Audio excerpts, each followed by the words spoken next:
ہمارے حضرت مرشد عالم رحمۃ اللہ علیہ کے ایک مرید تھے، عالم تھے، مسلم شریف پڑھاتے تھے. انہوں نے زندگی کے کوئی 25 سال مسلم شریف پڑھائی تھی. ایک دن وہ کہنے لگے کہ حضرت میں آپ کو ایک عجیب واقعہ سناؤں. ان کو ضرور سنائیں. کہنے لگے کہ دارالعلوم دیوبند میں سعودی عرب سے ایک جماعت آئی علماء کی، 3 یا 4 بندے تھے، اور انہوں نے آ کے محتمم صاحب کو کہا کہ ہم ایک علمی مسئلہ ڈسکس کرنے کے لیے آپ کے پاس آئے ہیں. محتمم صاحب نے پوچھا کون سا مسئلہ؟ وہ کہنے لگے اس لیے کہ ہم سے پہلے سعودی عرب کے اوپر ترکوں کا قبضہ تھا، اور ترکوں نے قبروں کے اوپر بڑے گنبد بنائے ہوئے تھے اور کمرے بنائے ہوئے تھے اور عمارتیں بنائی ہوئی تھیں. تو ہم نے حدیث مبارکہ پڑھی جس سے ثابت ہوتا ہے کہ بناء علی القبور کی اجازت نہیں ہے، یعنی قبر کے اوپر آپ عمارت نہیں بنا سکتے. اس لیے سنت عمل یہی ہے کہ قبر کھلے آسمان کے نیچے ہو، اس کے اوپر کوئی کمرہ، کوئی کبہ ایسا نہیں بنانی چاہیے. تو جنت بقیع میں جتنے کبے بنے ہوئے تھے ہم نے سب گرا دیے. اب مسئلہ آیا گنبد خضرا کا. تو کچھ علماء کہتے ہیں کہ حدیث مبارکہ کی روشنی میں ہمیں گنبد خضرا کو بھی گرا دینا چاہیے. تو ہم نے جو بادشاہ ہے اس کو اپنی ریکمنڈیشن دیں.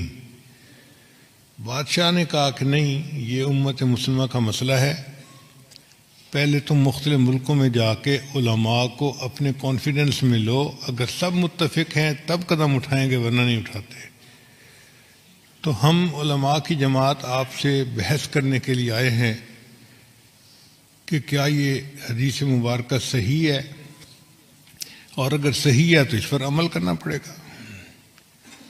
محتمم صاحب نے کہا کہ جی مجھے آپ 3 دن کا وقت دیں، میں سب علماء کو اطلاع دوں تاکہ وہ یہاں آ جائیں، اور پھر ہم اس بارے میں اپنا موقف آپ کے سامنے ظاہر کریں. ان کا ٹھیک ہے، ہم 3 دن دارالعلوم میں مہمان بن کے رہتے ہیں. محتمم صاحب نے بڑے بڑے علماء کو دعوت دے کے بلا لیا. وہ فرماتے ہیں کہ دارالعلوم دیوبند میں وہ دیکھنے والا وقت تھا، بڑے بڑے سب علماء، جید علماء ایک جگہ پر جمع تھے، جبال العلم سب ایک جگہ اکٹھے تھے. اور جو آخری رات تھی وہ تو پوری رات ہی علماء اس مسئلے پر آپس میں ڈسکس کرتے رہے، کتابیں پڑھتے رہے، اور کچھ لوگ روتے رہے، دعائیں مانگتے رہے کہ یا اللہ بہت نازک مسئلہ ہے، ہم سے اس کے کرنے میں کوئی کمی نہ رہ جائے، کوتاہی نہ ہو جائے. اگلا دن ہوا، عصر کی نماز کے بعد مجمع بیٹھا تھا، تو محتمم صاحب نے ان علماء کو کہا کہ جی آپ سب علماء کے سامنے اپنا موقف پیش کریں، پھر جواب ہم دیں گے. تو ان کے جو امیر تھے وہ کھڑے ہوئے اور انہوں نے بیان کیا کہ بخاری شریف کی یہ حدیث ہے، اور اس سے ثابت ہوتا ہے کہ بناء علی القبور کی اجازت نہیں ہے.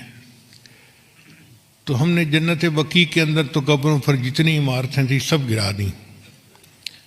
اب مسئلہ ہے گنبد خضرا کا.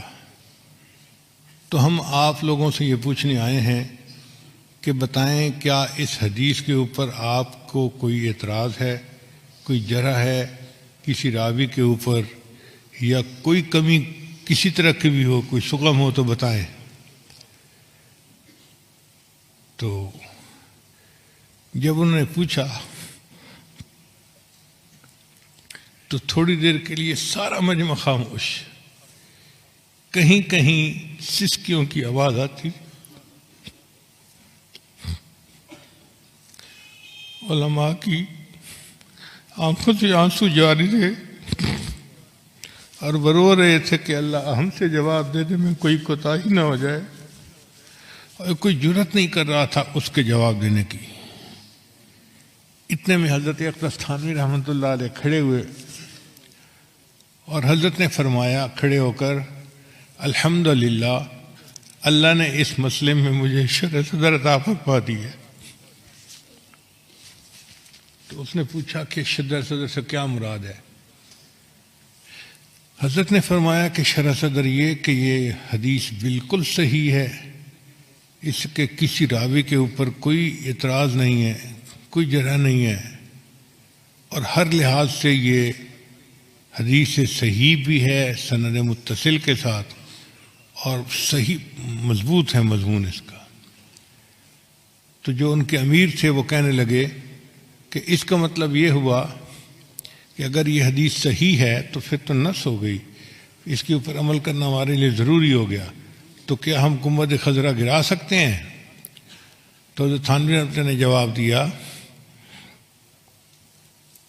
یہی تو شرح صدر ہے جو اللہ نے مجھے عطا فرما دیا، حدیث بھی صحیح ہے لیکن آپ گنبد خضرا کو گرا نہیں سکتے۔ اس نے کہا آپ کیسی باتیں کر رہے ہیں؟